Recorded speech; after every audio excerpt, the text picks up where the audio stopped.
Good morning, everyone. It's my pleasure to welcome you to another highlight of the SALISES Spotlight series, today featuring the work of Dr. Indira Rampersad, who will be presenting in due course on the Caribbean Court of Justice and regional integration.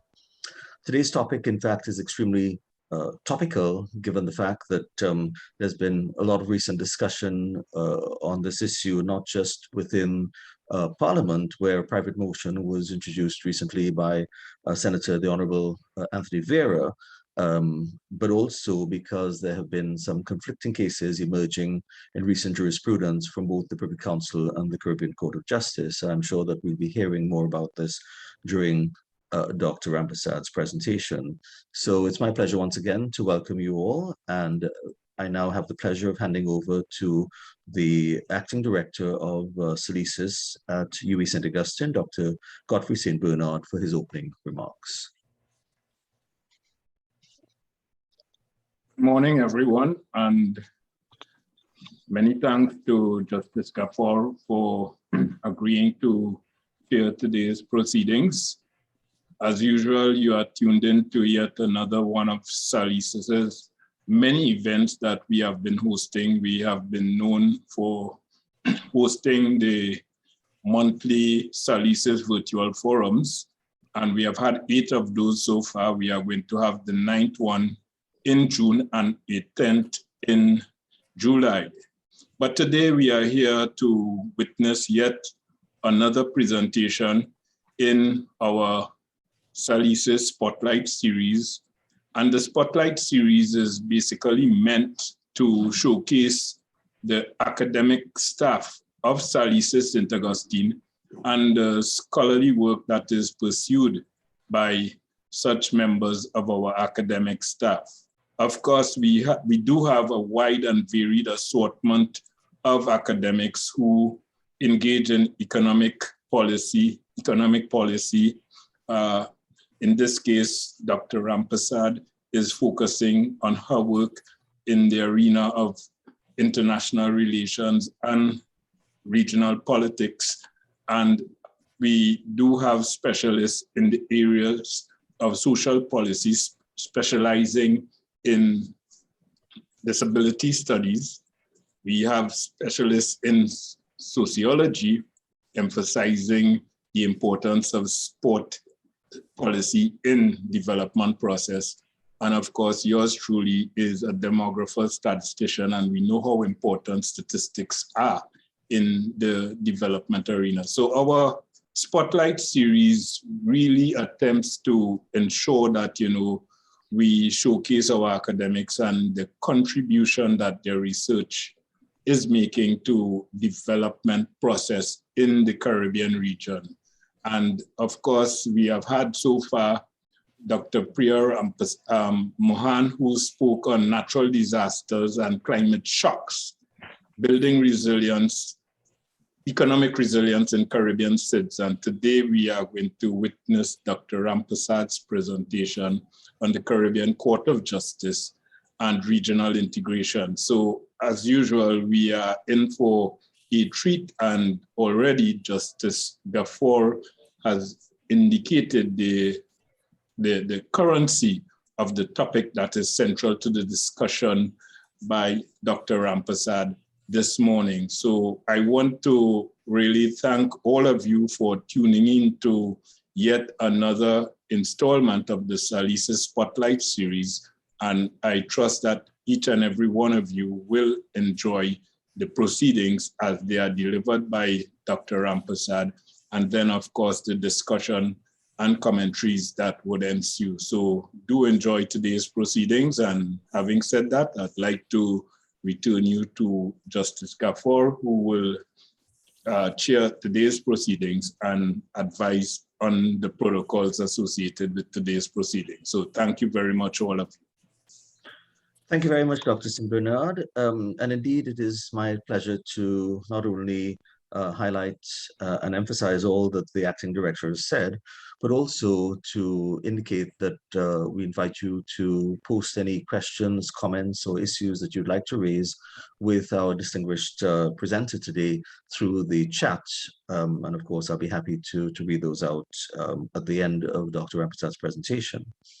So the presenter today, the spotlight is turned on Dr. Indira Rampersad, who holds a Bachelor of Arts in Language and Literature, a postgraduate diploma in International Relations, a certificate in translation from Spanish to English, a Master of Philosophy in Latin American Literature, a Master of Philosophy in International Relations, and a PhD in Political Science.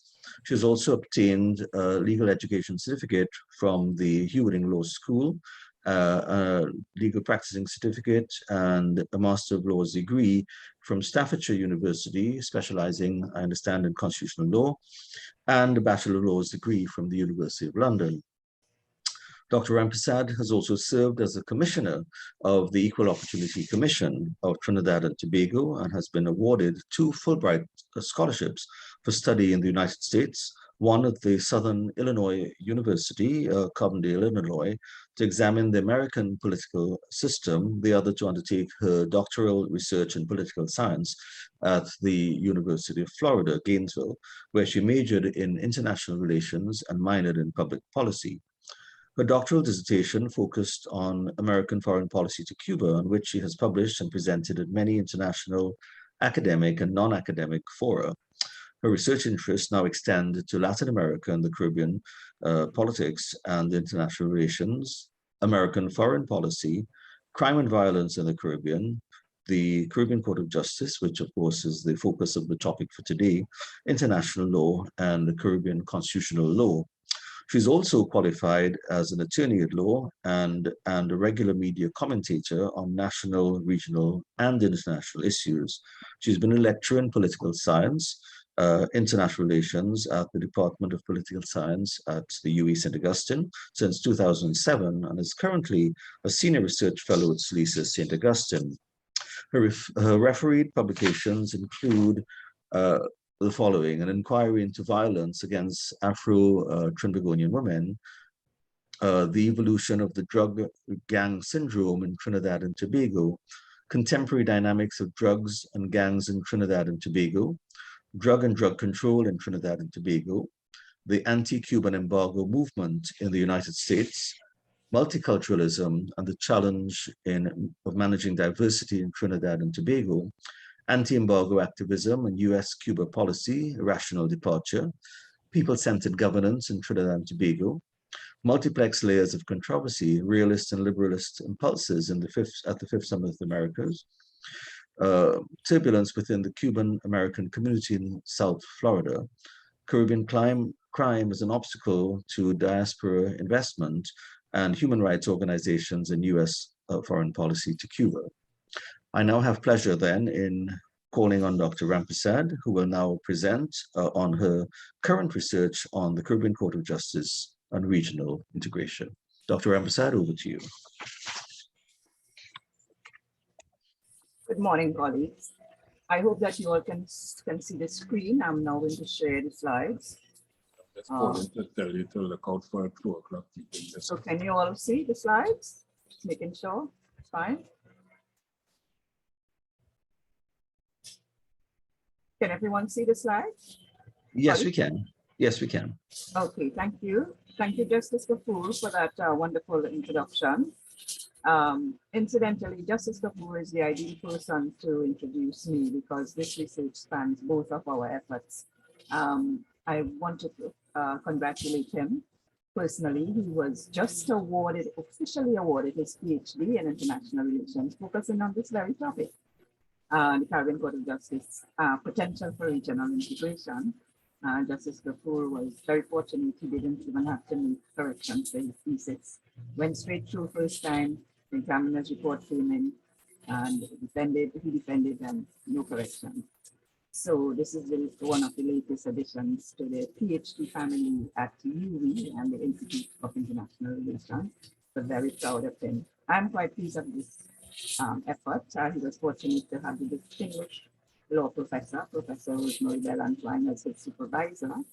And I stepped in here to mentor him.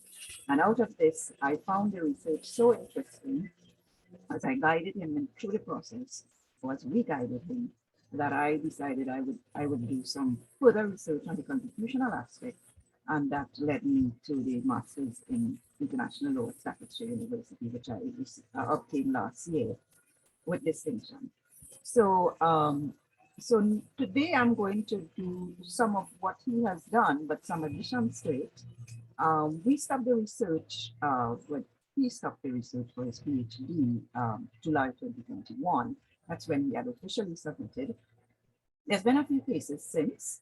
The CCJ has had a few, particularly in the appellate jurisdiction. It's been a few months since that was submitted. And the research is ongoing, so further research will encompass the new cases. But we're trying to look at every single case. And as we go along, I'll show you what they are and how many they are. So you will see the gamut and the vast, dimensions of this research that has been undertaken. Because it's cutting edge research, because it's new, it is very, very important, and it's timely and relevant. It's topical. It's very important that we capture this and get it published as soon as possible. So we're looking to get some books published, not as a thesis, but as books, because we have two jurisdictions here. We have an original and an appellate, and the potential for publication books on each is right. So with that, I will now move on to my topic, the Caribbean Court of Justice and Regional Institution for this SALISES Spotlight Series. I want to sincerely thank the director, our esteemed acting director, Dr. Godfrey Sweet-Bernard, for this opportunity. This is my overview, and looks quite a lot, and it is quite a lot, quite a mouthful. But I want to give you a comprehensive perspective. So in the introduction, I will explain the rationale for the research and methodology, the theoretical perspectives, the CCJ in the international arena. We look at regional blocks, regional courts, regional integration, the definition of that as used in the research. CCJ history and evolution, the dual objectives of the court, the characteristics of the court, original jurisdiction, which is one aspect for a book. Second generation economic and non-economic integration, supranationalism, binding precedent, binding decision, compulsory and exclusive jurisdiction. We can't wait to get these as chapter headings in that book. And the next dimension of it is the appellate jurisdiction, where we'll be looking at Caribbean constitutions. It might be the constitutional interpretation. We look at the court's proclivity towards a liberal and purposive approach to constitutional interpretation. We look at fundamental human rights, cementing regional norms, rejecting endemic delay of collective justice, restricting savings law clauses, striving for constitutional consistency. We look at this doctrine of separation of powers, a broader view, a broad spectrum right to property, further development of a Caribbean jurisprudence. And under that theme, we look at engendering Caribbean cultural norms, access to justice through land matters, building a hybrid legal system, and a dynamically larger center, which entails upholding sovereignty, good governance, and democracy.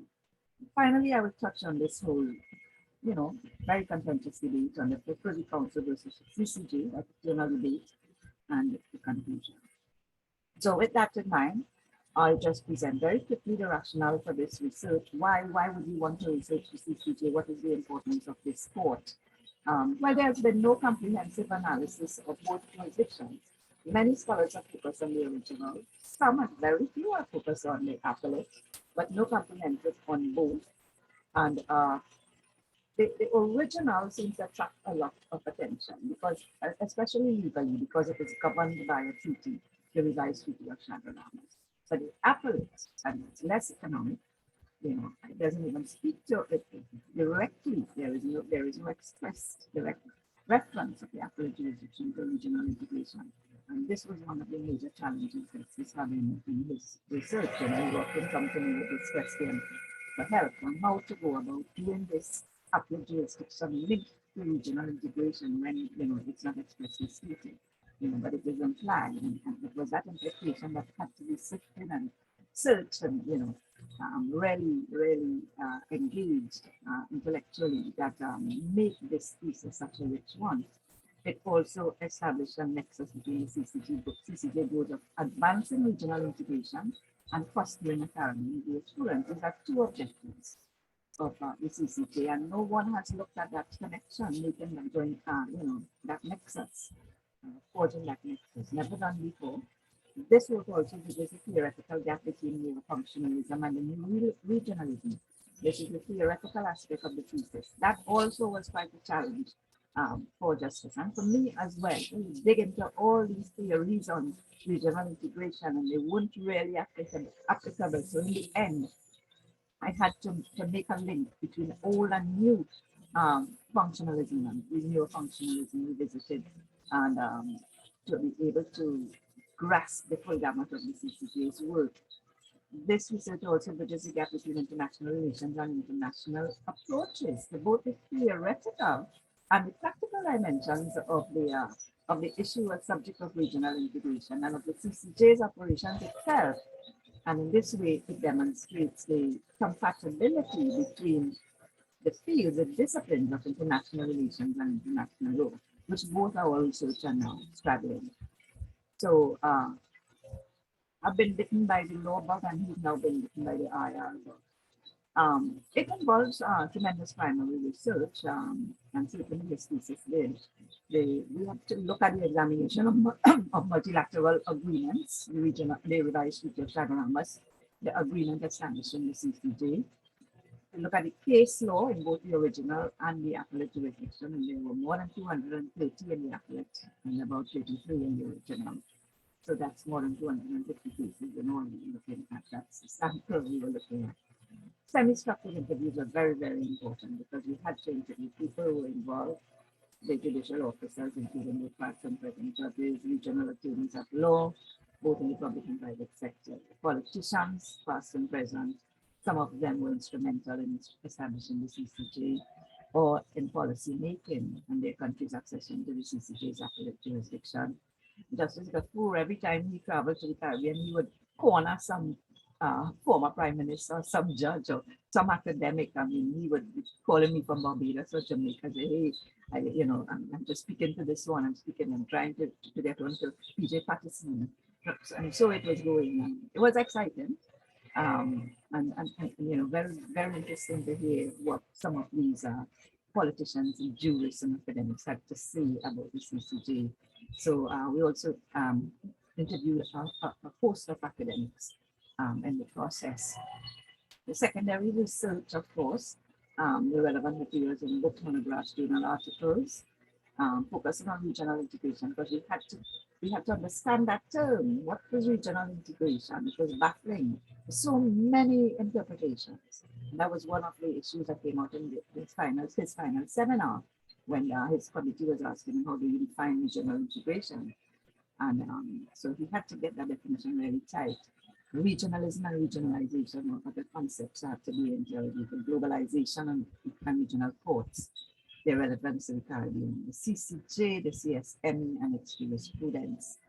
I had to look at newspaper articles, both print and electronic, and with a focus on commentary and the public opinion on the CCJ and its decisions, and also on public opinion on the Privy Council. We found ourselves attending forums and seminars, one organized by Ramesh Lawrence Maraj in Chaguaramas on this issue, because that body, that committee that hosted that seminar, were not in favor of subscribing to the CCJ. They wanted to retain the Privy Council. So the theoretical perspectives dovetails with the second generation phenomena of regional integration and the new regionalism. Some argue it's a theory, I'm not sure of that. I see it as a phenomenon like globalization, but there are definitely theoretical ramifications and dimensions there, but I'm not sure it's a full-fledged theory in my understanding of what an IR theory is. We examine this phenomenon of supranationalism and neo-functionalism revisited. We have to look at functionalism to understand neo-functionalism, and then we have to look at the revised form of it in the 1990s and link it back to neo-functionalism to get an appropriate hearing for the work, and functional cooperation, which is actually mentioned in the revised treaty of Chaguaramas.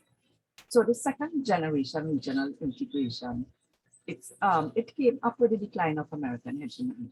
That would have that will come about with the end of the Cold War. There was a more permissive attitude towards regionalism by the whole discourse, an anti-realist discourse, a more liberal discourse on the growth of the nation state, interdependence, and globalization. So neoliberal paradigm spoke more to this second generation regional integration theory. And Langen, who was one of the leading writers in this field, he said it was influenced by the transformation of the world from a bipolar to the multipolar world, the end of the Cold War. There has been increasing emphasis on non-tariff barriers to trade, and this again is very, very neoliberal paradigm, and I leading to its current fears over the stability of the multilateral trading order. This second generation regional integration goes beyond the economic. It includes economic, but also political, social, cultural aspects. It goes further than the goal of creating just a region-based free trade regime or security alliance. Okay, it includes unrealized proposals for common currency with the CSME, as you know, and that was signed in 1989. The same year, interestingly, interesting coincidence, which I picked up as an IR specialist, the same year as the collapse of the Berlin Wall in Eastern Europe, which was ushered in the end of the Cold War. CSME was signed that year. And the Caribbean, the purpose behind this integration scheme encompasses other non-economic goals. So that has always been, and that has been in the RTC, the revised treaty of Chaguaramas, which establishes the SME. Human rights, justice, security, and culture. Right? So they also talk about common policies on fiscal and social matters, as well as political integration. So this second generation approach towards regionalism, encompassing all these non-economic dimensions, these social, these political, these cultural dimensions of integration, is what we use to define regional integration for this particular research. It is also known as the new regionalism. So as we would see, it's pretty much in line with the second generation. We talk about all the different aspects. We have Borges et May, 1999, writing about environment and social policy, security, and various aspects of good governance. It's multidimensional, pluralistic. It indicates a multi-level process. The social and cultural processes can precede, replace, or strengthen economic integration. It goes beyond the economic. It comprises many different regionalisms, right? When they talk about the historical, the social, the political conditions, the strengths and weaknesses of any particular region. So this new regionalism was working hand in hand. It's something, you have to sit and make that connection between the second generation new regionalism and the second generation regionalism and the new regionalism, a connection that I wasn't really seeing being made in the literature. Now, this notion of supranationalism, Langenhoff also makes a connection between supranationalism and neo-functionalism revised. So we look at the CCJ and we found that the framers didn't expect this to be a supranational institution, because as we know, CARICOM has within it a huge sovereignty paradox. They want a regional integration scheme, this CARICOM. We know what happened with the Federation curriculum, but they're not willing to surrender any sovereignty. So there's a sovereignty paradox. It's very, very difficult. The European Economic Community, the EC, the EU, many of the regional integration schemes, other regional integration schemes recognize that you have to sacrifice some. But here now, they formed CARICOM, but not willing to cede any sovereignty. However, when it came to the CCJ, they had no choice. They were left with no option, and they had to comply with CCJ rules. So what has emerged is it's like a Frankenstein, a supranational institution, some say a Trojan horse. The framers didn't envision this court, and the leaders themselves have had to face the brunt of its decisions. And I would refer to the Guyana cases that we had the former Prime Minister of Barbados criticizing judgments. We have many Prime Ministers criticizing judgments, even those that subscribe to its appellate jurisdiction. So they didn't expect the CCJ to emerge as this kind of creature. Okay, so now that notion of supranationalism really comes out of the old regionalism and the neo-functional school of thought. So it would have been more applicable to that theory of the 50s and the 60s rather than to the new originalism. But what we found is that in the 1990s, this growing group of scholars who were looking at courts in the 1990s, they were looking at regional courts and supranationalism. And they witnessed a revival of neo-functionalism. They adapted a range of discourse on this new regionalism, and some of them applied it to regional and international courts, such as Stone Sweet, the Sandhurst, and Caparuso. All right, so the literature was there. It was to find it and to make the links, and this was the intellectual exercise that had to be engaged. Functional cooperation, we saw as a facet of the new regionalism, but it wasn't the RTC. The RTC speaks directly to functional cooperation, and the CARICOM itself hasn't had a lot of success with regional integration, but it has had some success with functional cooperation. Right, so that is really cooperation, incorporating activities carried out specifically to support economic, social, foreign policy, and security objectives. The main areas targeted by CARICOM include health, human and social development, communication, crime, security, and the environment. And we have had some cooperation at that level. The extent to which it redounded to regional integration is something that can be explored. So through the original jurisdiction and functional cooperation, and also through the appellate jurisdiction in areas such as constitutional rights, such as fundamental human rights, property rights, the rights of fair trial, good governance, and democracy. This is my baby, my thing. You know, the functional cooperation can also be achieved. And what we also discern is that it was heavily economic, but also not non-economic.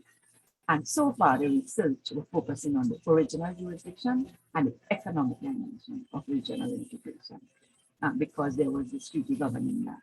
So the new regionalism goals of the CSNA scheme, somewhat unrealized, still to be tapped in. A lot has to be done. Professor Girvan, he described this whole regional integration through CARICOM as comatose, it's still asleep, or it needs to be woken up. And maybe the CCJ will have this capacity to foster and forge this regional integration, not just through the economic dimension, but through the non-economic dimension, by embracing issues such as good governance, human rights, justice, security, energy, climate change, environment, health, education, culture. All of these have been emphasized by the RTC, like CARICOM by its institutions. Okay, and the research in this way was able to incorporate facets of the second generation new regionalism, neo-functionalism revised form of regional integration. And that is the connection, that is the nexus that had to be formed with these theories and phenomena in order to come up with an appropriate theory to guide this research. So in the international arena, the CCJ in the international arena, what is this court about? Is this some little obscure hidden court? Is this court important at all? Are courts important at all? Just if I'm asking a person, you're a judge, because you want to know what's wrong with you. Are courts important at all? Well, certainly they are, because they interpret the law. They interpret the law, and I contend strongly, and we always have this belief, they make law. When they deviate from a precedence, they make law. The courts are lawmaking.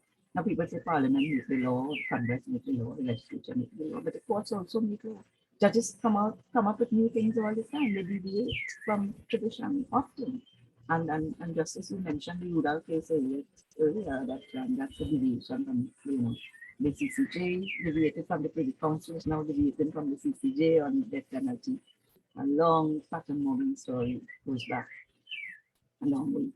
So the globalization basically spoke to this whole neoliberal paradigm. Free movement of people, goods and services, distribution of labor and capital. Okay, and the RTC incorporated these goals. So people can move freely within the region. Students, academics, artists. We have a certain groups of people can move freely according to Article 45, 46 of the Revised Treaty of Shadow Lands. And the most popular regional integration scheme in the world, most advanced, most well-known, most researched, most written about, is the European Union. Okay, so that's why I highlighted it. NAFTA has often been talked about with regard to the United States. It's a scheme between the US, Mexico, and Canada. And there are a host of others in Latin America and Africa, and I'll show you those in a subsequent slide. And they have given rise to conflicts. So if you have regional integration schemes, you're going to have conflicts because states don't always agree.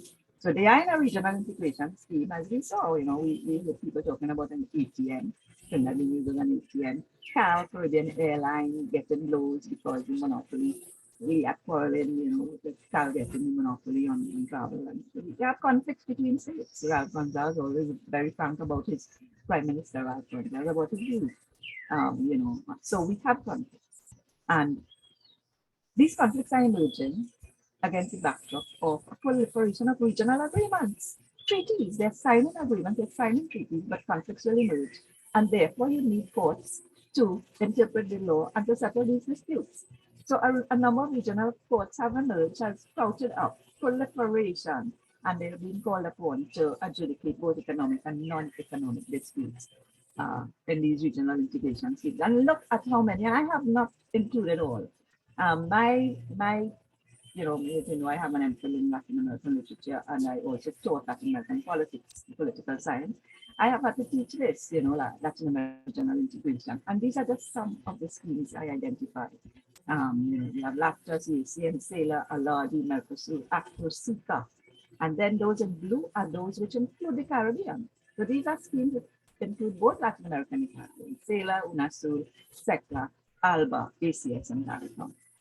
Okay, so CARICOM is very much alive in regional integration schemes.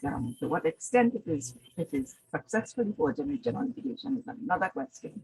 But we are involved in these schemes. As you can see, Latin America also has a lot, and the CSME, which is the last, and which governs the LTC, which guides the CCJ. So Africa also has a number of schemes, and I just decided to pull this up, last night. I just returned from the colleagues. I haven't slept for like 2 weeks. I just returned from the UK on an International Law Association conference, and went straight into this update in this presentation last night. So didn't sleep at all. 24 hours, more 24 hours going. But here we have Africa and Asia. We have so many integration schemes, and these are not all because I couldn't include all in the presentation. I included the main ones. In addition to these courts, there are also tribunals. The WTO has a WTO dispute resolution tribunal. I think there's an Andean tribunal. So some of them have dispute resolution tribunals, which might comprise 3 persons or 5 persons. Not exactly courts, but the point is they want to resolve disputes, and they have this built-in their agreements. So you have to abide if you are part of the agreements. That's compulsory. So regional courts, we have the most important one. Or should I even say important? That's a wrong word. The most written about, the most researched is the Court of Justice of the European Union. The Economic Community of West African States is very popular. Southern African Development Community. It's now suspended. The Court of Justice of the Andean Community, East African Court of Justice, the Common Market for Eastern and Southern African Court of Justice, Central American Court of Justice, Caribbean Court of Justice. And there is an institute which I visited as well in Denmark, I-courts, and did some research there, and they only focus on courts. So courts is a big thing, and regional and international courts are part of international law. And they can also be part of international relations. So hence the connection as well between these 2 disciplines. So briefly on the Caribbean regional integration schemes, I know many of you know about the Federation and 1 from 10 0 Eric Williams' famous word, CARICTA, CARICOM. The first 2, they withered away. CARICTA morphed into CARICOM in 73. CSME formed in 2001. But even so, the Gladstone Report of 1990, Sir Roy Marshall in 91, and the West Indian Commission report in 1992. All of these have made calls for regional court with an original jurisdiction since the establishment of CARICOM in 1973. So the idea was not mooted in 73 though. The idea was mooted since 1901. So we're looking at 121 years about since this idea of a regional court was mooted in the Caribbean. They had legislation can be traced to the West Indies Court of Appeal Act of 1919.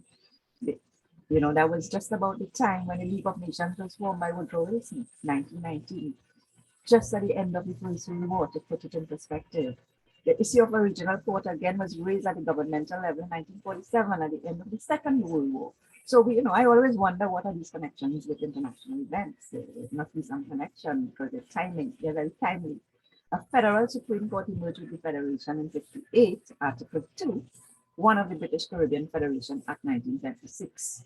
And Article 81A of the West Indies Federation Constitution provided that the Federal Supreme Court shall have original jurisdiction in the proceedings between the Federation and the territory.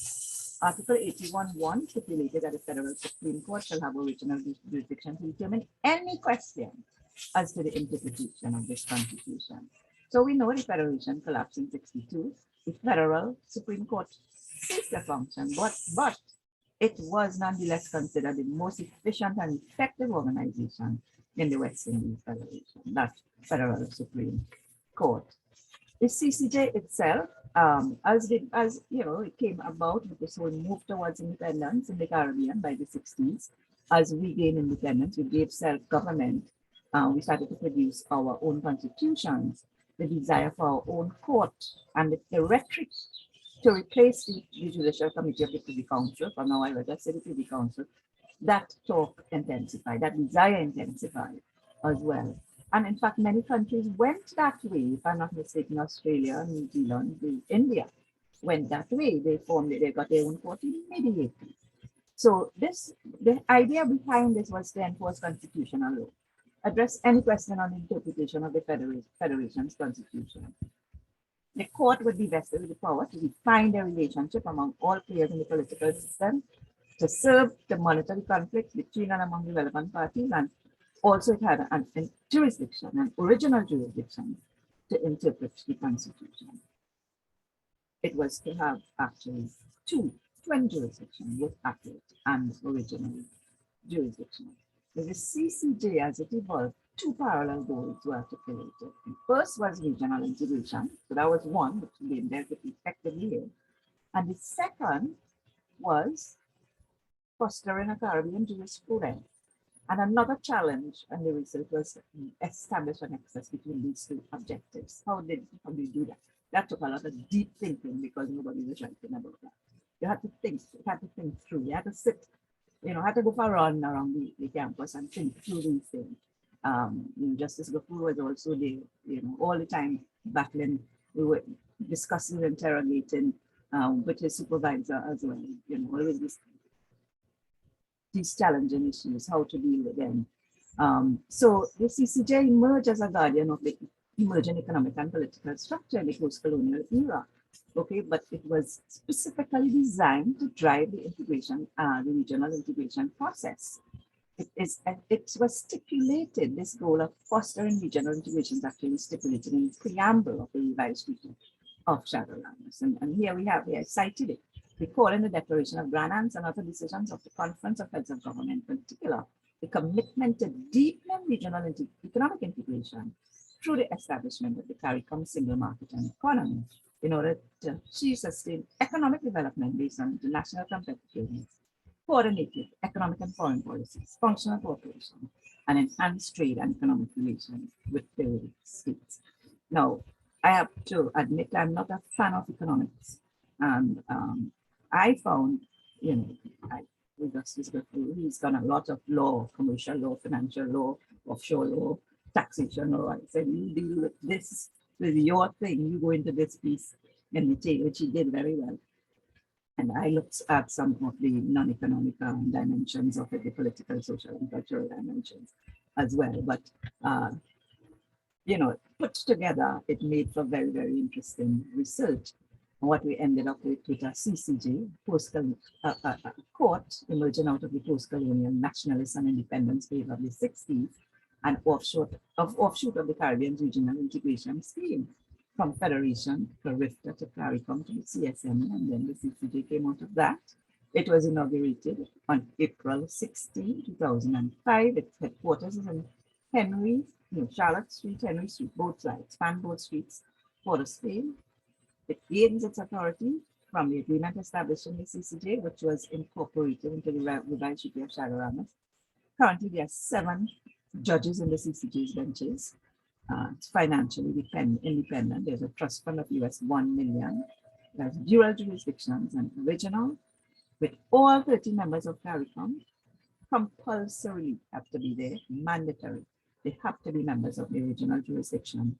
The appellate, and this is a debate, so Dennis doesn't think it's mandatory. So Dennis thinks that once you sign off, he's a former CCJ judge, just before Justice Saunders, who's the current CCJ president.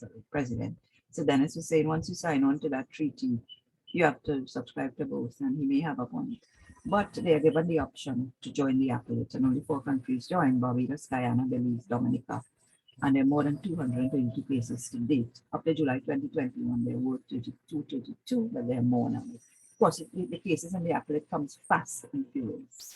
And you have to be following it on a daily basis. And the CCJ has it all published on its website, making for easy research, because all the cases are there, head note, summary, full case, details of everything. Okay, so regional integration, the definition, we're going to look at that. We're going to look at this notion of supranationalism, binding precedent, binding decisions, compulsory jurisdiction, exclusive jurisdiction, further development of a Caribbean jurisprudence. Just Dr. St. Bernard, you would be talking about controlling for these, in quantitative analysis. We didn't use quantitative analysis. We actually use qualitative analysis. But regional integration definition that we use is one that emphasizes both economic, to put it shortly, both economic and non-economic benefits. And it would serve as the basis to enjoy a number of directly and indirectly enshrined rights in the revised Treaty of Chaguaramas, such as the free movement of persons, services, goods, and capital. It also extends to human rights, constitutional rights, land rights, other benefits such as in the arena of commerce with surfaces in both the original and appellate jurisdiction. So now I'm going to focus on the original jurisdiction of the court, and this is the case law. So how the research was done is you had to look, once you found what you were looking for, those variables, identify those variables, and I'm sure that Dr. St. Bernard will teach me someday how to do this quantitatively. Identify these issues, emerging, surfacing in the cases. So we did some content analysis as well to be able to find them, but it also entailed extensive reading of those cases and the details, not the summary and not the headnote. You had to go into the details. A lot of law students, when I was in here with them, sometimes we tried to cheat by just reading the executive summary. But these cases we have to go through, because in between the last place you'll expect something. You saw the court talking about some aspect of regional integration, if not economic, non-economic. So they surface economic and non-economic integration surface on a number of cases in the original jurisdiction, which you would see OJ. If you see OJ, it means original jurisdiction. Okay, and from breaching of the common external tariff, which is something achieved by CARICOM. Some countries breach it. We had Rudisa Beverage and Guyana breached it. Then we had SM Jalil and Company, again, economic. The tax was a discriminatory import duty and breaches of Article 7. They were imposing tax on other countries, on these beverages, and the country complained. They went to the CCJ. The CCJ ruled against the breach, the one who was in breach. Then we had Shanik Mairi, the famous case of Shanik Mairi. Shanik Mairi was not traveling to Barbados from Jamaica on business, but at work. It was a social visit. So this was non-economic integration that the CCJ was promoting when they ruled in favor of her. Articles 45 and 46 of the RTC speak for this, free movement of persons. And they had no right to subject her to that body search, and the CCJ ruled accordingly. Then we had this guy, Tomlinson. Tomlinson is an attorney at law. Tomlinson, belonged to the LGBT community.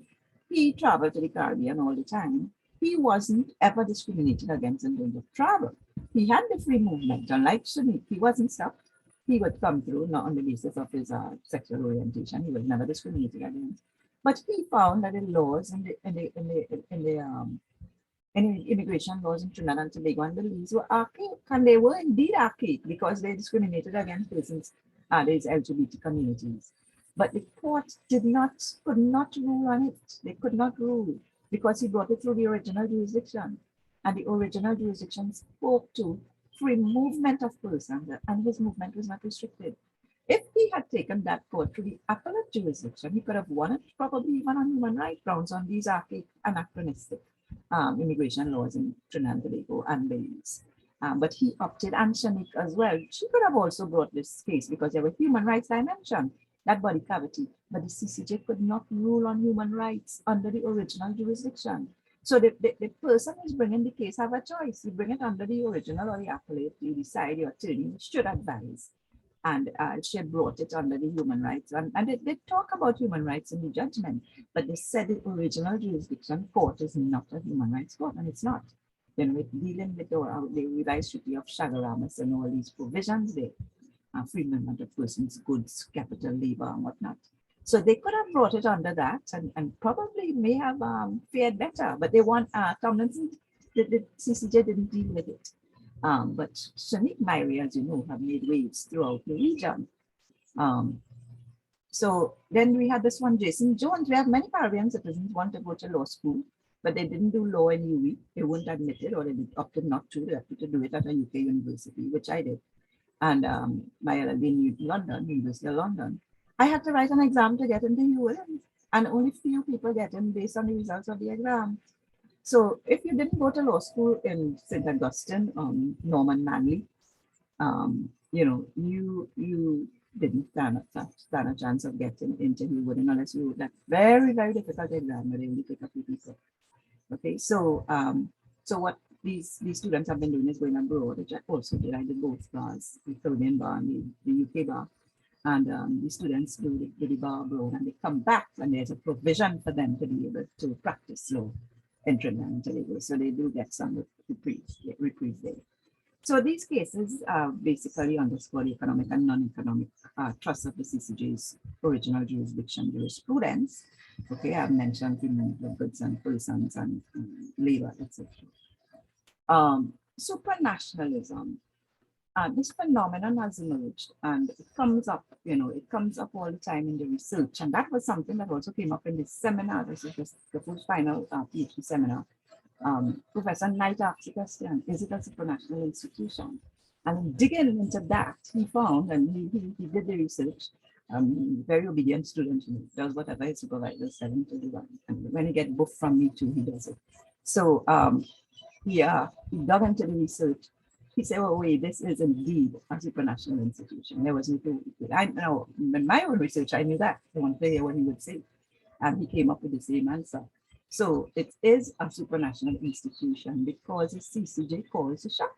When you bring a case there, the state disagree or don't like the judgment or what, they have to comply. Okay, and there is 100% compliance with the CCJ's decision. This is undoubtedly a supranational institution. It is financially independent. The judges are appointed independently by the Regional Judicial and Legal Services Commission. Article 222 allows for individual and private entities to directly assess the court. You can go directly to the court, you know, if you have an issue, a regional issue. It cannot be a national issue. It has to be a regional issue that involves another state.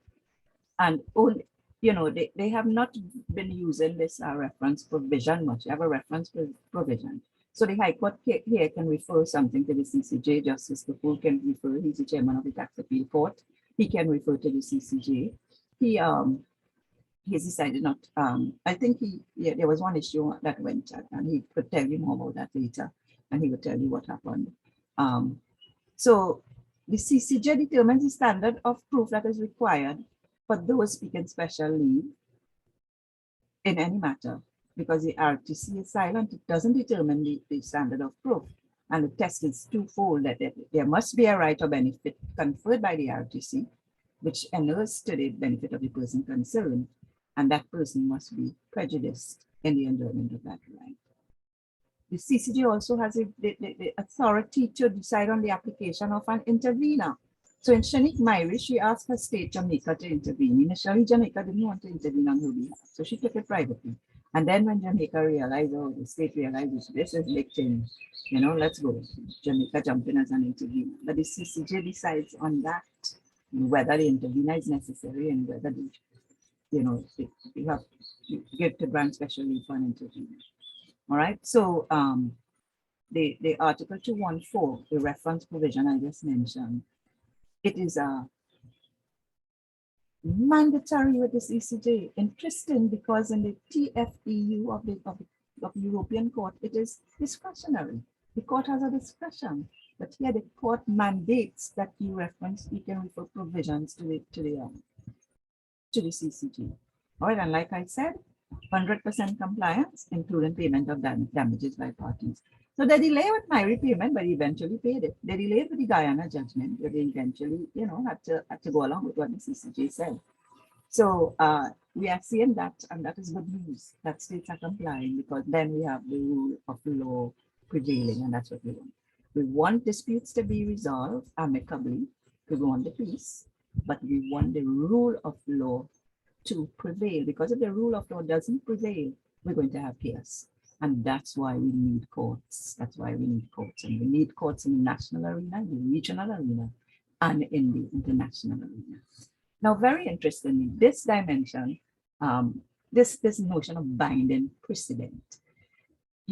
When I read the RTC, judgments of the court to constitute stare decisis, I had a heated discussion with Professor Antoine Justice Kafur on this.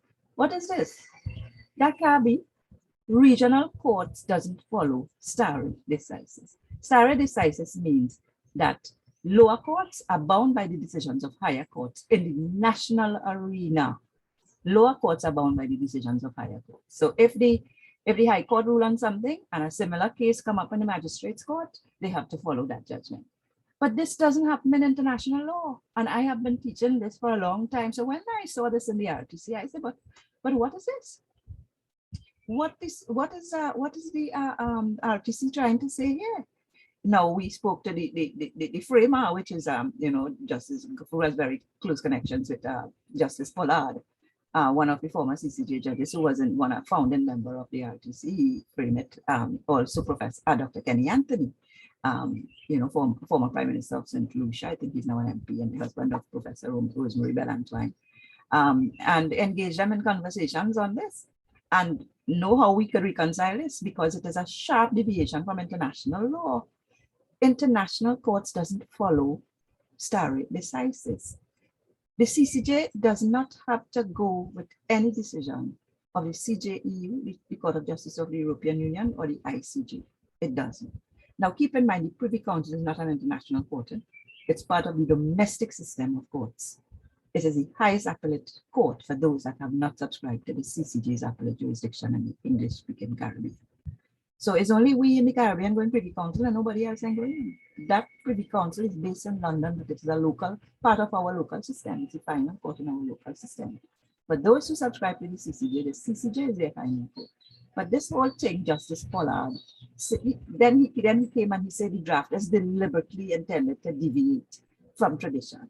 They wanted to be innovative in this whole meaning of stare decisis. So when I say judges make law, and they are the framers of an RTC making law, diverted drastically from international, something Professor Antoine and I cannot reconcile. We can't come to terms with it, and I think we're having difficulty accepting it as well, right? But he was saying that we need to have stare decisis in international law, for international courts, because it will ensure stability and uniformity, and it will preserve relevant norms. The CCJ itself is circumscribed by the rules of precedent and international law with regard to this doctrine, in my opinion. However, it was prepared to deviate in Myrie, and it cited the very Justice Pollard, who drafted that particular clause on the grounds of certainty, dynamic stability, and predictability to avoid the petrification of relevant norms. This was what the CCJ was saying in that Myrie case. It doesn't bind itself to Privy Council decisions.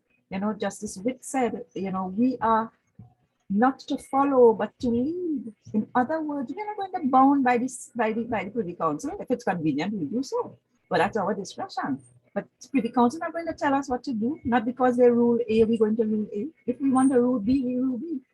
So by not being, having to follow the precedents of other courts, the CCJs afforded tremendous flexibility in interpreting the RTC. And also to foster regional integration and agrarian jurisprudence. And this is one dimension, another dimension of its supranationalism. Okay, so this objective of fostering Caribbean jurisprudence is intimately intertwined with that of promoting regional integration, as I said before. Then we have this whole notion, this principle of binding decisions. The CCJ binds itself to its own decisions. So if it's rule A in case 1, it wants to follow that rule in case 2. It doesn't want to deviate. So for example, it didn't take up that rule in case 3. That student who brought a case against Hewlin for not accepting them because they didn't go to a UV institution to do the law practice course, legal practice course. Here we see legal practice certificate. The CCJ did not follow it. It followed its ruling in Doreen Johnson versus Caricard because Caricard was not an institution of Caricard, and therefore the CCJ could not rule on Caricard. It followed that. Similarly, he would in law school could not follow. So the CCJ feels that it is at liberty to depart from past decisions of other courts, but it tends to want to bind itself. And, I have a chat with the president, current president, who tell me they want to be consistent, so they tend to want to bind themselves to their own decisions. Okay, so their decisions will bind all contracting parties or member states. So if they make a decision on a particular case, other contracting parties and member states are expected to follow suit. And the heads of government conference decisions are also binding on member states. And that was brought out very clearly in Mali when Barbados wanted to argue that, Barbados didn't transpose that into domestic law, that conference decision. The CCJ said it's automatically binding on member states, and that is actually in the RTC. So compulsory jurisdiction now is basically the court has compulsory, and they also include exclusive jurisdiction to hear the determine disputes concerning the interpretation and application of the treaty. The contracting parties agree that they recognize as compulsory the jurisdiction of the court in Article 12. All members of the CSM automatically subscribe, so that is compulsory. They automatically subscribe. That is in the RTC. They cannot reject the CCJ's original jurisdiction. Right. This is an aspect of the CCJ's supranationalism. They can't make reservations, but this is debatable. Professor Antoine was questioning Justice Kapoor on this. Can they go to the WTO if they have a trade dispute? Can they, Professor Carnegie also, and Professor Carnegie was asking, can they go to ADR because the RTC also speaks to alternative dispute resolution. He called them what non-mercurial modes of dispute resolution. That is arbitration and mediation and good offices and all those ADR measures. So that is debatable whether it's really compulsory and exclusive. The slides deals with exclusive jurisdiction. That the court shall have exclusive jurisdiction to deliver advisory opinion concerning the interpretation and application of the RTC. That means they must take all CCJ matters which fall under the treaty to the CCJ and nowhere else. They can't take it anywhere else according to this, right? But it's debatable whether it can really be applied in practice. It should not be taken to any other tribunal, domestic, regional, or international. Okay, so you have to consider this exclusive jurisdiction with regard to binding precedent. Because if the decisions are binding and you don't want to go there because that decision is binding, then do you really have a choice? Does the state have a choice? Does an individual have a choice? Right? So very few people are really writing about this. When you try to interrogate, when you try to research it, you come up with Professor Antoine and Professor Carnegie, our own scholars here, but not many people are interrogating these legal issues. These are very, very legal issues, legal international law issues. All right, so Professor Carnegie was talking about how this doctrine of compulsory and exclusive jurisdiction basically forcing, another state to come to the CCJ. So state A has a quarrel with state B. state A want to go to CCJ, but state B doesn't want to go, and state A goes to the CCJ, it forces the contracting parties to go to, all the parties. So state B also have to go. All right. Now they brought in this doctrine, customary international law. Professor Candy, a brilliant scholar, brilliant scholar. You know, he said by becoming a party to the RTC, a member automatically consents to the jurisdiction of the CCJ. So you have to bring your matters to the CCJ, and customary international law specifies that you automatically becomes a member. So this compulsory and exclusive jurisdiction basically has turned intergovernmentalism in its head. You know, the states are following, the CARICOM states are following. They want sovereignty. They want their own sense of autonomy. That is intergovernmentalism. But the CCJ has been able to override all that with compulsory and exclusive jurisdiction, binding precedent, binding decisions, and supranationalism. To become a supranational institution, a Frankenstein, the founders of the RTC had never envisioned this. And Professor Ralph Gonzalez, in a speech a few some time ago, some years ago, which I attended, had made the point too. So the restrictions placed on member states to take matters only to the CCJ still to be tested. What will happen if they decide no? But it does seem to preclude all other tribunals, including national courts or even external bodies. And this way, the CCJ ensures that sovereignty paradox, all you want all is sovereignty, and all it at the same time want regional integration. Well, it can work, so come to us and we will deal with you, because we are supranational and we have the authority to deal with this. Okay, so they want to make sure that it doesn't hinder the regional integration process. So in this way, the CCJ is a driver of regional integration. Right, so I have here, I have engaged all these issues that I just discussed in these cases here. So you can see which case speaks to what, and so Dr. St. Bernard will help me sometime to do this quantitatively. I think there's a nice way to do it quantitatively. And then we have others dealing with supranationalism, so we can go to supranationalism here, we will do it quantitatively. And we can see all the cases that engage this issue of supranationalism and actually develops a CCJ as a supranational institution. It evolves through its own jurisprudence. The court evolves as a supranational institution. And binding precedent, these are the cases. Okay, so in the note underneath, I mentioned how Justice Pollard deviated from this doctrine of stare decisis. I still have any problems coming to terms with that deviation. So I'd like to meet with him sometime and have a discussion on it. Then we have this on the case name binding decisions, and the CCJ decisions are binding. And you know, in my way, I said that Van Gen in lose moment, loom large when the CCJ echoed the words of the European Court declaring that CARICOM law constitutes a new legal order. That was you know, the European Court's ruling in Van Hen and Loose. That new legal order was ushered in by the CCJ's assertion that conference decisions had direct effect on member states. In other words, usually a treaty has to be transposed into domestic law. Parliament has to sit, and Parliament has to agree to allow this treaty to be part of domestic law. But the CCJ is arguing that a conference decision brings it in directly. You don't need no legislation. And that is where it got Barbados, in my view. Okay, so this is one of the most powerful expressions of the CCJ supranationalism to date. And the CCJ is not likely to retreat from this position in the future if it is saying that we are not to follow, but to lead. And we have another very famous international case, Costa and NL, another CJU case, European case. In adopting the RTC, member states limit their sovereignty. So they really, once they adopted the RTC, they adopted the CCJ, and therefore they limit their own sovereignty because they're given the court authority to rule against them or for them, and it could go against. Okay, so this is how the power of the court has emerged, and it's compulsory through its compulsory and exclusive jurisdiction, and we have some cases here that speak to that as well.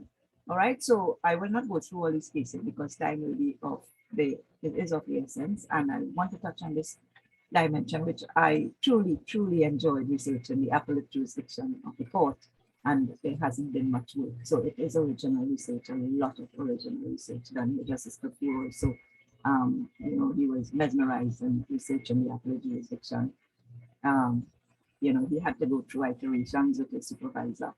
You know, listen, argue, quarrel, debate, but got it right eventually to the point where he didn't have corrections to make.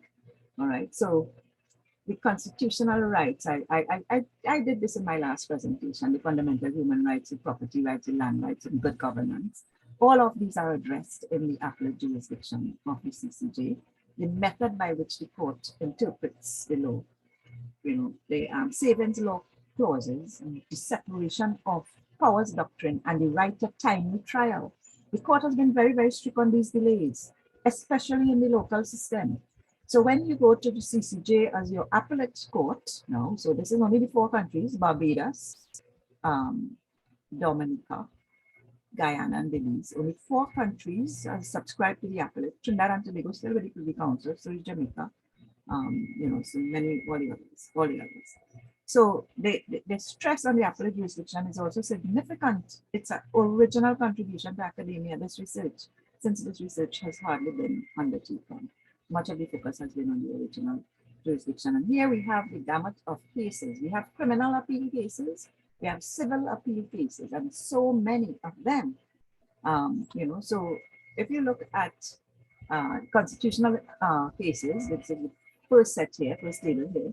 Then we have the human rights cases in the second table, and then we have the delay cases, rejecting and endemic delay, the right of fair trial. Then the third, the CCJ upheld all these values, these goals, these norms in these cases.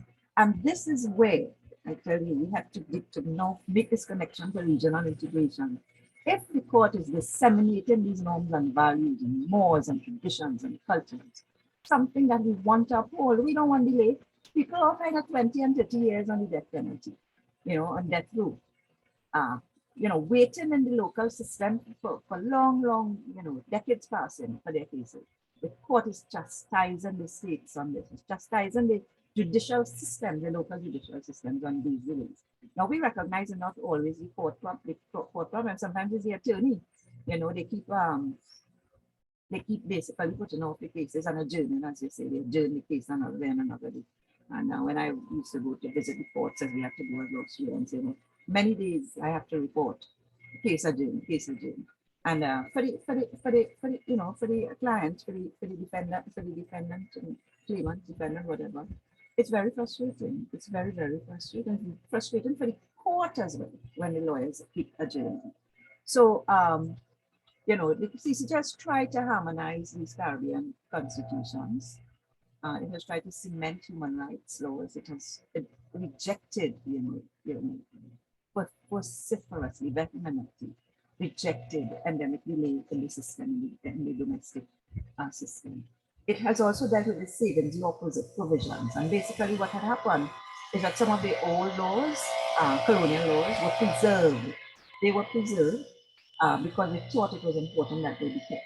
The CCJ came and said, okay, some of them, and it was cautious at the beginning, some of them, yes, we have use for them, but we have to be discretionary. And if they are infringing on human rights, we can't keep those savings law clauses. We have to deal with that. Now, this is what Justice Kapoor referred to in that last case, and this is savings law clause, the Indira case, that the Privy Council and the CCJ seems to be allowed to with. A broad spectrum right to property. Here the CCJ upheld the rights of the Mayan Leaders Alliance. They went against the Attorney General of Belize because they said the state was bulldozing their land and want to develop it. And you know, these indigenous people want to protect their property and all the environmental benefits that go with it.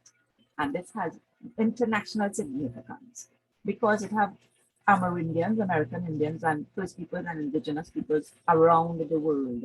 It's not only in the Caribbean. You have them in Panama, you have them in Bolivia, you have them in Peru, but you also have them in the United States. Many of those casinos, you know, they are in stomping ground of the First Peoples territory. And when you go to Las Vegas or you go to the Everglades, Fort Lauderdale area there, these casinos have to give a portion of their profits towards these indigenous communities.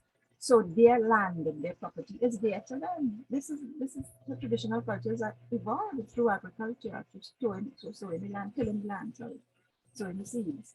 And therefore, the court has been recognizing the value of that land. Now, it didn't think that the Mayan leaders, that the Mayans were being discriminated on the basis of race. What the court ruled, however, is that the government should set up a trust fund to help them to progress, which I thought was absolutely brilliant. I really enjoyed that case, and it is a landmark case of the CCG. So the Mayan people could enjoy their right to property, which is a fundamental human right. These are all fundamental human rights that the court is trying to uphold. So we have here the cultural norms in many of these cases. Restitution versus Merchandani, 2005, one of the first civil cases of the CCJ. And it was about this mad chicken calypso in Barbados, and somebody was suing them for that. And the CCJ said, well, you know, you have to understand the culture of the Caribbean. Justice Adrian Saunders, current presidency, we have to be able to see from near, but judge from far. In other words, we are immersed in the culture of the Caribbean. We are Caribbean judges. Many of us went to Caribbean institutions. We understand the culture, the tradition, the mores and values. But that doesn't mean that we are prejudiced or subjective. We judge from far. And the local judges does it all the time. So why do the Caribbean court judges can't do it? Why are we in doubt that we can't be objective? And I tell you, we have surveyed almost these 300 cases, and we can't find. I'm looking for, you know, bias. I'm looking for study judgment. I'm looking, I mean, with a critical eye, I could not find one. I wouldn't agree with it all the time, but the ruling is nonetheless sound. Okay, so they also try to build, so these land matters. Poor people can access the court. You know, they allow, in Elizabeth Ross and Corinne Sinclair, they allow these poor people to access the court. They help them to get legal aid to access the court. And then building a hybrid legal tradition, because Guyana's land system, St. Lucia's land system, they're different from ours. You know, they go with Roman Dutch law, not the common law. And they were able to deal with that, particularly Justice Witt, who comes from that tradition. He is from the Netherlands. And Justice Witt is very useful for this Guyanese cases. And Guyana brings a lot of land cases. The majority of cases are coming, land cases are coming from Guyana. You have a lot of them. St. Lucia is not subscribed to the appellate jurisdiction, so it can't take judgments there. It can't take cases there. But it has a similar hybrid system, and they also subscribe to Roman Dutch law. So, final set of cases, the sweeter cases, I found fascinating since 2018, the Guyanese cases. And the Caribbean was looking on with bated breath to see what would happen. As we know, President Granger, the elections were due, and he refused to call the elections. And we had the opposition, you know, making a lot of noise about it, as they should. And so they took it to the CCJ. So we had one before the Guyana, we had one going to, you know, Zulfikar Muskaha, the Attorney General, Christopher Ram. They were judging on the motion of confidence and motion of no confidence, and what is the right number, whether it's 33 or 34. And then we had the final one, you know, the final one, the votes counted, number of votes counted. These political cases were just so fascinating. But the CCJ employed a liberal and purposive approach to interpreting these constitutions. It didn't go just narrow literal approach. You see, when you do methods of interpretation, legal interpretation, this is a whole field of law and legal drafting. We studied it in law. You would use intrinsic and extrinsic aid to help you interpret. You would look at the constitutions, you would look at what the drafters intended, you would look minutes of meetings to see the intentions. And the CCJ decided they're not going to be literal. They're going to look at they take a purposive approach. They look at the intentions of the framers, of the founders of this treaty, and try to understand what they wanted. And they, generally conclude that it's progressive. They didn't want us to be steeped in tradition and archaic laws and savings law clauses that were not progressive. You know, it was contravening, they were contravening human rights, so they had to deal with that, and they did. But the Privy Council in Nasrallah and the DPP said, no, it's in the Constitution, we have to go with that, took a literal approach. right? So Professor Antoine has also noted a steady progression towards the development of a more purposive construction of Commonwealth Caribbean constitutions. So even the drafters of our constitutions, our various constitutions, are now recognizing the need to have a more purposive construction. What might be called a modern principle of constitutional interpretation is that liberal interpretive techniques, which encompass the purposes and ideals of the constitutional instrument, should be employed. The authority vested in the CCJ, and I come back to my whole supranationalist argument, to interpret the Caribbean constitutions as they see fit and to do so liberally and purposefully, supports the contention that the CCJ is a supranational institution with high potential to foster regional integration. So I have sifted now these cases here. We have been able to identify now all these cases that speak to these various issues. And you know, the other objective of the court, which was to foster a Caribbean a Caribbean jurisprudence, it was just so visible. It was so visible. That was what was not difficult. I mean, the judges were actually saying that. You know, look at this judgment. You know, and Professor Antoine comments on it on the Mayan leaders case. It's a landmark one for the entire region, and in particular those countries with significant recognizable indigenous populations, Guyana, Belize, Suriname, Dominica, and to some extent TNT. The issues of the land rights of indigenous peoples is a key concern. Okay, so the development of a Caribbean jurisprudence, we found that in both the original and appellate jurisdictions. It was not limited to the appellate. It was found in both. All right, and we said there were two dimensions to this. You know, the linking from the Privy Council, which is the contentious debate, and then we have establishing a court with judges who will develop a Caribbean jurisprudence grounded in Caribbean realities, including the traditions, cultures, mores, needs, values, goals of the region. So we didn't subscribe to this view that the linking is just to, you know, close the circle of independence. Justice Pollard had a book with that title, Closing the Circle of Independence, or loitering on the doorsteps of colonialism. So Srila Rampersad says that we're doing that. I don't just buy this colonial argument. There are so many other reasons why we need to be linked. All the members of the CSME are automatically parties to the CCJ in its original jurisdiction. So what's the hesitancy to join the appellate? The overwhelming number of cases brought by these 4 subscribing territories is about 7 times more than that in the original jurisdiction. You know, they reflect a concerted effort of the court to bring the disparate CSME states together by promoting regional judicial norms and values which are rooted in our traditions, our goals, our mores, our cultures, both for economic and non-economic integration of the second generation regional integration and the new regionalism. And also in the original jurisdiction, this would relate to the RTC provisions of functional cooperation. Okay, so these cases here I have outlined, and I have given a brief synopsis here. These cases are not so brief, you know, when you have to read them, yeah. Reams in the CCJ website you have to go through. It's tedious work, it's an utter work. You have to do it. And Justice Gafoor was told in no uncertain tone by his supervisor that he had to do it.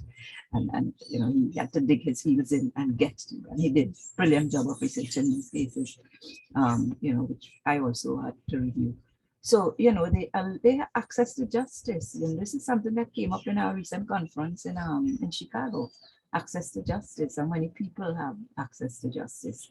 If you can't afford, Privy Council is expensive. You have to go to England. You have to go to London to join to bring a case to CCJ.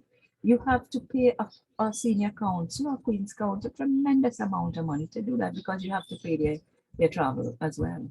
So it's expensive, and you also have civil appeals for these poor people.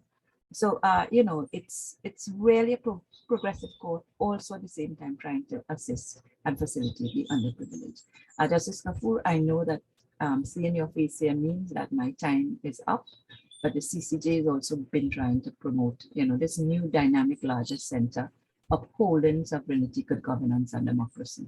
And this was found in Marin Coy, which is Justice Vento is one of our colleagues in Barbados, Dean of Law from Barbados, Cave Hill. he took that case because they wouldn't, he's a St. Lucian citizen living in Barbados for ages and working there, and they wouldn't allow, his name wasn't in the list to vote. Take it to the CCJ. CCJ sat on a Sunday and ruled in his favor. He was allowed to vote. So, so that is Eddie Bentos. And then we had Marine and Coy. The CCJ departed tremendously from tradition, you know, in bringing this criminal offense. It was corruption in government, to government officials, bringing it through a different route, not through the DPP, but through the civil route. Again, making new ground, and I say creating law, building a Caribbean jurisprudence, and it is making new law. All right, so with that, I would just briefly touch on this. The 4 countries have subscribed. I know we have people here who are going to question this. So what I said, the cases are tremendous with only 4. It doesn't matter that it's only 4. Okay, we have a case. We have a case to the link, a very strong case to the link.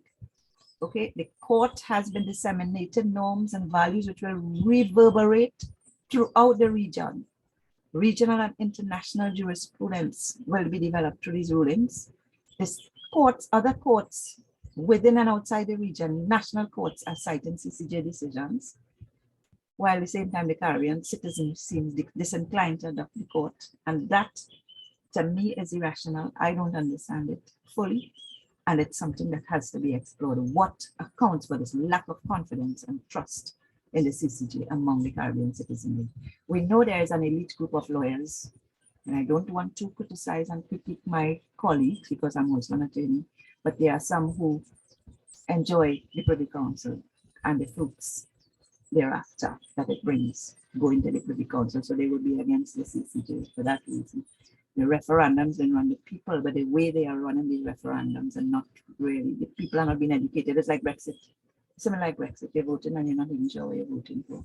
So in conclusion, what can I say is that the CCJ has indicated its profound appreciation of the principles of fairness, transparency, integrity, and proportionality, both procedurally and substantively, ideals which it insists should be upheld by all member states, and I have found that in the cases. This suggests that the CCJ is well poised to drive the regional integration process.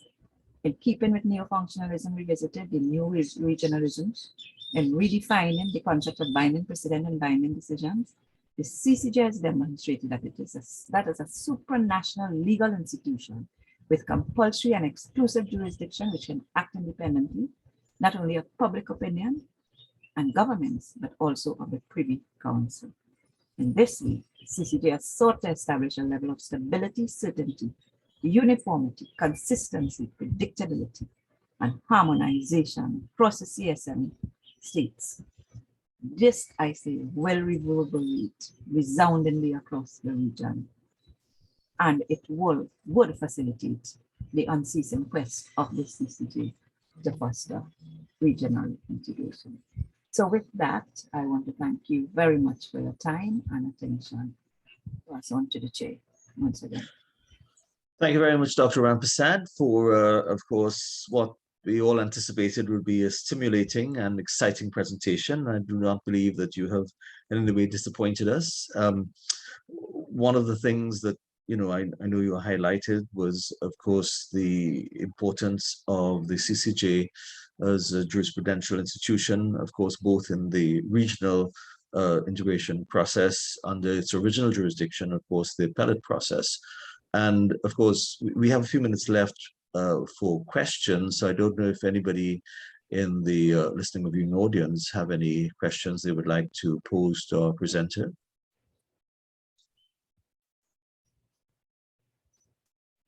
Of course, you're free to do so in the chat that is available. There is one particular aspect I'd like to mention, Dr. Rampersad, and particularly in terms of the original jurisdiction, the Article 222 provision, which allows private entities. I mean, you mentioned, private companies, of course, being one of the driving forces behind the regional integration process. And that is an important aspect of the revised Treaty of Chaguaramas, which is included and which you've highlighted in some of the cases.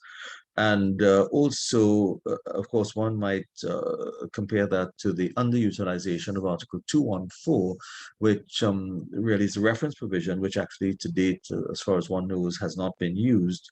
I don't know if you wanted to maybe just comment on that briefly. Well, 222, as we know, individuals and private entities can take matters to the court directly.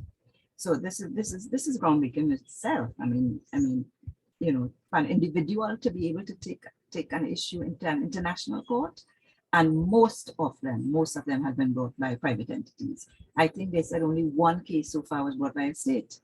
Only one case was brought by a state. And why? Maybe because the states do not want to go against other states. The reference provision, Justice, I did allude to that. You asked me back the question. I said you will deal with, because I think you, as judge, chief judge and chair of the tax appeal court, had made a reference provision to the CCJ.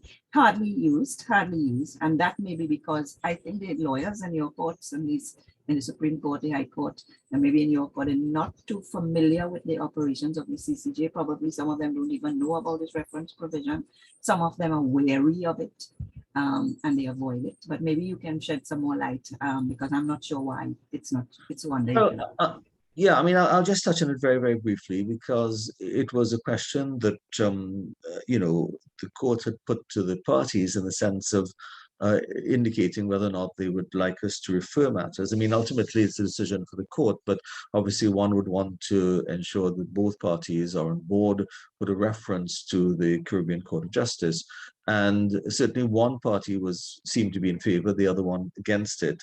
Unfortunately, I'm not aware of any specific guidelines that have been issued, and of course one would in a sense be guided by the approach taken by the Court of Justice of the European Union to some extent in that regard. But in the end, the formal reference wasn't made because quite a lot of information has to be sent to the CCJ to enable it to trigger its jurisdiction in that regard. But it pertained to a regional cement company, and of course that is a very sensitive topic throughout the region. So it may have been that that is something that could have been done, but in the end, of course, the court also has to decide whether it has the competent jurisdiction to determine the matter. And you know, so for a variety of reasons, particularly because of the, I would say, lack of cooperation in a sense of the parties, the formal reference wasn't actually made in the end, but it certainly was strongly contemplated at the time. And I believe there are others in the pipeline which may well trigger that provision, at least from my court's perspective. The other point I wanted to mention just before referring to a comment in the chat is that, of course, the death penalty cases have been the subject of a lot of attention recently in the appellate jurisdiction. We've had now the conflicting decisions emerging recently from the Privy Council in the case of Chandler, which had also made reference to some of the earlier decisions. You touched on Rudell, for example, but the question is, you know, whether the mandatory death penalty was indeed mandatory or whether it was possible to substitute a lesser form of punishment. And the Privy Council have held quite recently on the 16th of May that, in a case emerging from Trinidad and Tobago, that the death penalty law, which was implemented by something called the Offences Against the Person Act 1925, was preserved by that clause, even though it may be considered cruel and unusual punishment. And one may contrast that with the decision a few years before, back in 2018, of Nerve and Severin and the Queen, a Barbadian case where the CCJ found that the mandatory death penalty in Barbados violated human rights, and that in fact it was, in fact they used the colorful phrase that laws should not be calcified to reflect colonial times. And indeed, that in some ways ties in very well with a comment from Ms. Marsha Myrie, who said that, just to say I completely disagree, sorry, my mistake, I completely agree with Dr. Rampersad's thesis. If not for the CCJ, the judiciary of Barbados would be a total failure. Praise to the stars for the CCJ. Well, one may have views about that, but certainly it points to the significance of the CCJ, as I said, as a judicial institution, which hopefully we'll see more jurisdictions coming on board. I don't know whether you'd like to respond to any of that, Dr. Rampersad. Well, you know, it's so long in coming, but I am one who never gives up, never give up hope. Former Prime Minister of Trinidad said Mrs. Rampersad has said it is inevitable. She had tried to for us to subscribe to the criminal jurisprudence, criminal dimension, rather criminal cases rather than civil cases then of the CCJ. That was not adopted. This particular government in 2015 had a 10-point plan, and the CCJ, adopting the CCJ as a final court of appeal was one of them. Now we see Senator Vera is wanting to make that move to have the government bring it. We also have a new Attorney General who might be thinking likewise. I don't want to put words in his mouth, because it's one thing when you're an attorney and another when you're a politician and another when you wear both hats, because he's wearing both hats, and Attorney General actually wears both hats. You know, they are an attorney on the one hand as Attorney General, but they're also a politician, which makes them somewhat partisan. So it's a very ticklish place to be. But I'm sure he has views about it. This I've heard him as an attorney statements. I don't want to compromise him, so I wouldn't say what he said. But why not? It's just taken so long, Justice Kafur. Jamaica, the parliament is always divided. When the opposition is in power, they don't do it. When the government is in opposition, they don't do it. And it's the same thing here. For some reason, people think that the judges are compromised, that they're politicized, that this region is too small, that everybody know each other, and therefore, it's going to be corrupt decisions. But really and truly, if you read the decisions in those Guyanese cases, which were so contentious and so highly political, I mean, I enjoyed reading them because I'm a political scientist. Those were my favorite cases. But they researched the history of Guyana, and they went through every single rule and every principle. They were able to come up with the ratio of their judgments, the reasoning for their judgments, very sound. Like I said, I may not have agreed with everything they say in some of the other ones. I think Justice Winston Anderson had, for one of the countries, he had deviated from the referendum. That's the Barrett Jagdeo case, where Jagdeo was saying that basically his was the term limit for a president. And he was the one who, it was under him that term limit for a president was instituted. And he was as leader of the opposition, or part of the opposition, wanted to oppose it. And Justice Winston Anderson agreed with him that it should go to referendum. But no, it was already amended in the Constitution. So I disagreed with Justice Anderson. I agreed with the rest of the judges. They have had dissenting opinions, and this is how the law goes. You have a 5-member, 7-member bench in the case of the CCJ, and that's why they use odd numbers. They even numbers, and you would have a tie, and it would be a problem. But what you need is to break a tie. So, they have had dissensions within their own bench. Justice Witt is known to dissent very often, and he comes from the Roman Dutch tradition. So even the judges, and you would have that in your tribunal as well, Justice Kafur, even the judges don't always agree with each other, because the law is subject to interpretation. And like I always argue, while you have evidence as a basis for interpreting the law, there is also something, and I've written about it, judicial subjectivism.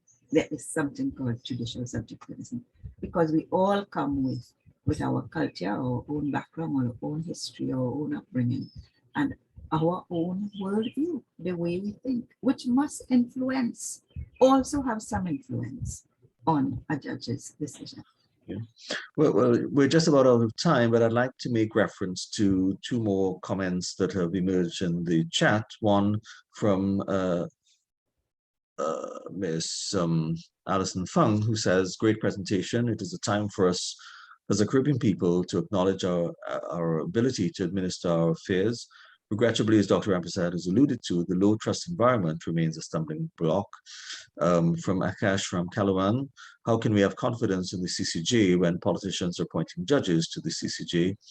Quoting, I believe, from Mr. Wade Mark, a leading member of the opposition party in Trinidad and Tobago. "Could another, more neutral system for appointing judges be considered?" And then from Ms. Hedy Tinea, "Thanks for the information. I stand to be corrected. The CCJ has had bipartisan support when the United National Congress, opposition party in Trinidad and Tobago, was in power. I do not understand having it for criminal and not civil cases. And is it that we need a special majority to have the CCJ as the final court of appeal in Trinidad? Then Sandra Downs, there are different dimensions of regional integration: economic, political, social, cultural, legal, etc. Which dimension has the CCA contributed to the most and the least? And then finally, from Paula Lindo, what would be the benefits to TNT of adopting CCJ as the last court of appeal for criminal cases? Unfortunately, I don't think we have the time to contemplate these extremely valuable comments, but I don't know if there's any sort of closing remark you'd like to make, given what has been said. And I know this discussion could go on for quite a much longer period. Well, I can respond in like 1 minute to all of them, because the politicians don't appoint the judges. It's appointed, as I said, by a regional and judicial legal services commission. Okay, so that is a committee in itself, and they're not politicians. So that is one. So the criminal versus civil, that was a big argument, and the leaders themselves were saying they couldn't do it. So they didn't agree with Mrs. Persad on that. That's the second issue. And I think there was one more that right. So the judge's appointment. I do not have any criminal or civil rights. So the politicians had an issue with that. What dimensions are the CCJ contributed most and least? Well, the appellate cases are most. They're 232 from July, and then probably now nearing to 40 or more. So I think the appellate cases, and they vary. They vary. The economic is done through the original, but the appellate cases, they vary. They have multiple contributions. There's social, cultural, etc.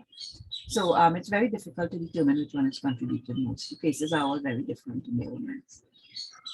Thank you very much. It now falls to me to move a very brief vote of thanks. First of all, to our distinguished presenter, Dr. Rampersad, for yet again a very exciting and I'm sure very stimulating presentation, which I'm sure will give us much to think about, given that I think the information is going to be posted in due course on the SALISES website. Of course, I'd also like to acknowledge and thank Dr. Godfrey St. Bernard, the acting director of SALISES, and of course, others who may have not been able to be present, but particularly we'd like to make reference to Professor Audrey Lee Henry, the University Director of SALISES and PVC Graduate Studies Designate. Of course, members of the public who've been in attendance. Justice Anderson, in fact, had come on board at one point in time. I'm not sure if he's still here, as well as, of course, members of the media, and of course, members of the SALISES family, particularly Ms. Josanne Green, marketing and communication team, and the SALISES administrative staff, Mr. Sheldon Warner, Ms. Francine Lane, Ms. Kathy Ann Modeste, and Mr. Ephraim Thompson, all of whom have contributed to today's presentation. So we certainly invite you to look forward to further presentations in the Spotlight series. And of course, I'd like to also acknowledge and thank Dr. St. Bernard for giving me the privilege of chairing today's proceedings. And it is in fact to Dr. St. Bernard that I'd like to hand over now for just his closing remarks.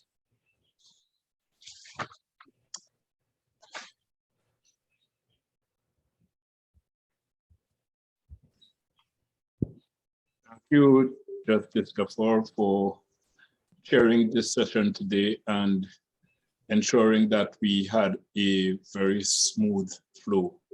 I also want to thank my colleague, Dr. Indira Rampersad, for such an illuminating presentation, opening up a number of issues and really educating us about the Caribbean Court of Justice and how it links to regional integration. So my heartiest thanks to you, Dr. Rampersad, for your very insightful presentation. I also want to thank the virtual audience for making the time and gracing us with its presence today. You are always very precious to us, and we have been hosting a number of events, and we are extremely heartened by the response we have received from our virtual audience. In closing, I would like to say that this has been the second in the Spotlight series that we have been embarked upon within SALISES St. Augustine, especially to showcase the research of our academics and its relevance to current issues that impact Caribbean societies. We have two more presentations in this series before the end of July. The next one will be on June the 24th, and it will be presented by Dr. Bipaya Pari. The title of her presentation is Disability and Poverty in Trinidad. And on July 22nd, I shall make a presentation entitled Science, Human Population Dynamics and Development Agendas in Caribbean SIDS. So you can look forward as usual to our advertisements. We thank all of you for making it today, making SALISES today, and do continue to have a blessed day and continue to be safe, as we are not yet out of the woods as far as the pillage associated with the coronavirus is concerned. So blessings to all of you, and thank you very much for your continued support. We do appreciate it.